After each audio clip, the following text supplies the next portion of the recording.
बिस्मिल्लाहिर्रहमानिर्रहीम। मैं हूं यासिर, आप देख रहे हैं मेरा यूट्यूब चैनल। दोस्तों, तुर्की में फाइनली सदारती इलेक्शन हो चुके हैं और इसमें रजब तैयब उर्दगान भारी अक्सरियत से जीत चुके हैं। तैयब उर्दगान अपने मुखालिफ हरीफ को 26 लाख के वोटों के मार्जिन से जीत चुके हैं। तैयब उर्दगान को जो इस इलेक्शन में वोट पड़े हैं वो 2 करोड़ 71 लाख पड़े हैं, और जो उनका मुखालिफ था कमाल खलीलदरोगलो, उसको जो 2023 के इलेक्शन में वोट पड़े हैं वो 2 करोड़ 45 लाख वोट पड़े हैं।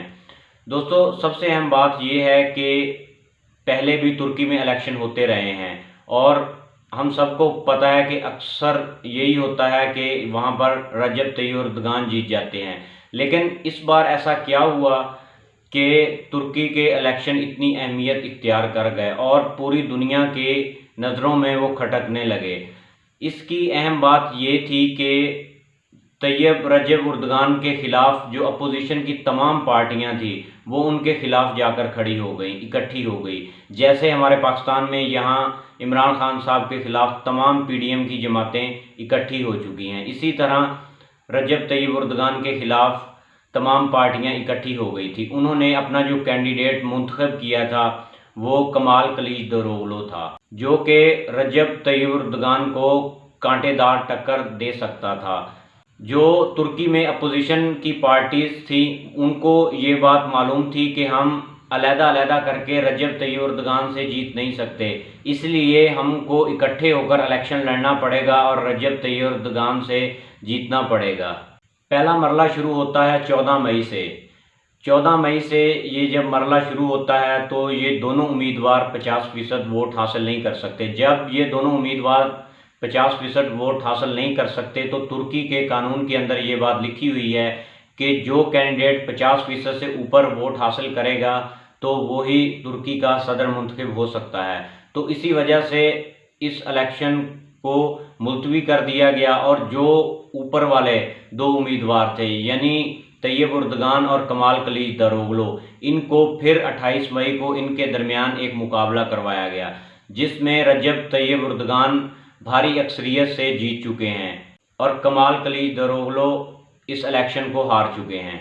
जब ये इलेक्शन 14 मई को शुरू होने थे तो इससे पहले यही स्पेकुलेशन टीवी चैनल्स पर और पूरी दुनिया में हो रही थी कि तैयब उर्दगान इस इलेक्शन को हार जाएंगे, जो कि 1994 में मेयर भी रह चुके हैं और वो 2007 से लेकर 2014 तक तुर्की के वज़ीर-ए-आज़म भी रह चुके हैं और 2014 से लेकर 2023 तक वो तुर्की के सदर भी रह चुके हैं और फिर तीसरी मर्तबा वो फिर सदर मुंतखब हो चुके हैं। तो वो इतने बड़े सियासी कदकाठ के बंदे थे, तो फिर उनको क्या डर था? वो यही डर था कि जो उनकी अपोजिशन की पार्टीज़ थी उन्होंने अपना एक ताकतवर उम्मीदवार सामने लाए और फिर तैयब उर्दगान के मुकाबले में उतार दिया। तैयब उर्दगान को भी इस बात का पता था।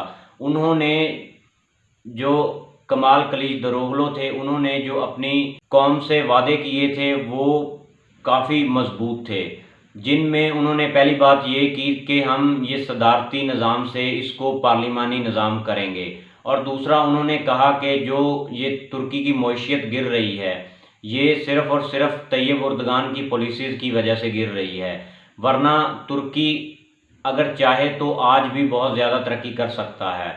और उन्होंने तीसरी बात ये की कि जो ज़लज़ले में तुर्किया और शाम में जो आया था उसमें जो तुर्किया का बहुत ज़्यादा नुकसान हुआ है, वो जो नाक़िस मटीरियल इस्तेमाल किया गया था उन बिल्डिंग्स में उसकी वजह से हुआ है, और ये हुकूमत की ज़िम्मेदारी थी कि उन बिल्डिंग्स को अच्छे तरीके से बनाती, लेकिन उन्होंने इसको सही तरह नहीं बनवाया। तो इस वजह से तुर्की की आवाम का बहुत ज़्यादा नुकसान हो गया, जिसमें 50,000 के करीब लोग मारे गए और 1 लाख से ज़्यादा लोग ज़ख्मी हो गए। और तीसरी बात ये थी कि कमाल खलीलदरोगलो के पीछे मगरब और अमेरिका खड़ा था।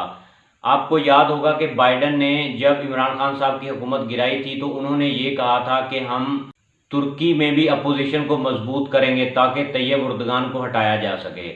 तो अमेरिका ने और मगरिब ने ये फुल जोर लगाया और अपोजिशन को एक पेज पर खड़ा कर दिया ताकि वो तैयब उर्दगान को हरा सकें। लेकिन तुर्किया की आवाम ने ये फैसला किया कि हम तैयब उर्दगान को ही देखना चाहते हैं और तैयब उर्दगान को एक भारी अक्सरियत से जितवा दिया। लेकिन उसके मुकाबले में जो रजब तैयब उर्दगान ने लोगों के सामने रखा वो भी बहुत अच्छा था। उन्होंने कहा कि ये जितनी भी मईशत की तबाही हुई है ये सिर्फ हमारे मुल्क में नहीं बल्कि तमाम मुल्कों में हुई है। ये कोरोना की वजह से जितने भी ममालिक थे वो सब पीछे चले गए हैं और बाकी जो हमारे मुल्क में ज़लज़ला आया है उसकी वजह से भी तुर्की को बहुत ज़्यादा नुकसान उठाना पड़ा है। तो उन्होंने कहा कि हम तुर्की को इससे बाहर निकालेंगे और तुर्की को एक तरक्की याफ्ता ममालिक में शामिल कर देंगे। और उन्होंने एक अच्छी बात जो मुआहदा लौज़ान था उसकी भी की। उन्होंने कहा कि अगर हमारी हुकूमत बन जाती है तो जब अगस्त में मुआहदा लौज़ान ख़त्म होगा तो हमारे यहाँ जो पेट्रोलियम और गैस की मसनूआत हैं उनको हम निकालना शुरू कर देंगे और उनको इस काबिल बनाएंगे कि वो हमारे मुल्क से निकलें और उसे हम इस्तेमाल कर सकें। उन्होंने कहा जब ये हम इस्तेमाल करना शुरू कर देंगे तो इससे हमारा मुल्क खुद ब खुद ही ऊपर उठ जाएगा। जबकि आपको पता है कि कमाल खलीज दरोगलो मगरिब और अमेरिका की साइड पर थे, तो दूसरी तरफ जो तैयब उर्दगान थे उनको चाइना और रशिया और बाकी मुस्लिम कंट्री सपोर्ट कर रहे थे। मुस्लिम कंट्री तैयब उर्दगान को इसलिए सपोर्ट करते हैं क्योंकि तैयब उर्दगान जब भी मुस्लिम कंट्री पर बुरा वक्त आता है तो सबसे पहले जो बोलते हैं वो तैयब उर्दगान ही होते हैं।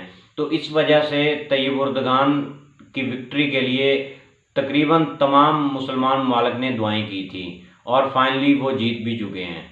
जो अरब कंट्री के दरमियान ये बातें पाई जाती थी कि तैयब उर्दगान सल्तनत उस्मानिया की वापसी चाहता है और वो ये चाहता है कि जो काबा है वो तुर्की के हवाले कर दिया जाए, तो तैयब उर्दगान ने मोहम्मद बिन सलमान से ये बात मिलकर क्लियर की थी कि हम ऐसा कुछ भी नहीं चाहते, ये जो काबा शरीफ है ये आपके पास ही रहेगा। तो इस वजह से अरब ममालिक के दरमियान ये खलल दूर हो गया। तो वो भी यही चाहते थे कि तैयब उर्दगान जो पॉलिसीज लेकर चल रहा है वो ही चलता रहे, क्योंकि ये एक ब्लॉक बन चुका है तुर्की का, अरब कंट्री का, रशिया का, चाइना का। तो इस वजह से ये तमाम लोग यही चाहते थे कि तैयब उर्दगान ही इलेक्शन जीतें, क्योंकि ये तैयब उर्दगान का आखिरी इलेक्शन था और तैयब उर्दगान को इस इलेक्शन को जीतना बहुत ज़रूरी था। और इसमें तैयब उर्दगान को तुर्की की आवाम ने भारी अक्सरियत से मुंतखब किया है। तो ये तैयब उर्दगान के लिए बहुत खुशी की बात है और जो उनके चाहने वाले हैं उनके लिए भी बहुत खुशी की बात है। इस पर हम भी तैयब उर्दगान साहब को मुबारकबाद पेश करते हैं कि वो तुर्की के सदर बन गए हैं और वो तुर्की को उन तरक्की याफ्ता ममालिक में शामिल करेंगे जो दुनिया में इस वक्त सुपर पावर बने हुए हैं। अपना बहुत सारा ख्याल रखिएगा। मेरे चैनल को सब्सक्राइब कर दें, मेरी वीडियो को शेयर कर दें, बेल आइकन को दबा दें ताकि हर आने वाली वीडियो आप तक पहुंचती रहे।